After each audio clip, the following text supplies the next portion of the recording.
तर काय काय मिळतं सर इथं? आमच्याकडे बिग वन म्हटलं की मच्छी स्पेशल आहे. हो. ऑप्शन म्हणून आम्ही तंदुरी, चिकन, मटन ह्या गोष्टी ठेवलेल्या आहेत. ओके. तंगडी कबाब वगैरे ठेवलेला आहे.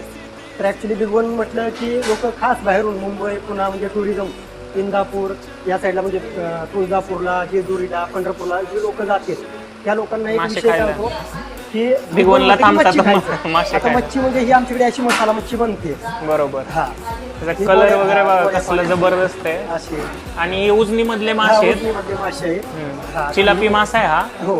आणि हे मसाल्यामधले. हा मसाला मच्छी ही थोडीशी स्पायसी असते म्हणजे लहान Spicy मुलं असते. खात नाही ती. हा, हा. आता लहान मुलं खाण्यासाठी म्हणून एक ऑप्शन आहे आळणी आळणी. मच्छी. ही अशी असते मिठातली, हळदी मिठातली. ह्याच्यामध्ये खोबरं वगैरे भरपूर टाकलेलं खोबरं वगैरे, हा, असतं. सगळं हळदीचं असतं आणि तिखट नसतं जास्त. हिरवी मिरची वगैरे टाकता का त्याच्यात तुम्ही? नाही नाही हिरवी मिरची नाही, फक्त मिठाचं. फक्त मीठ, हळद, धना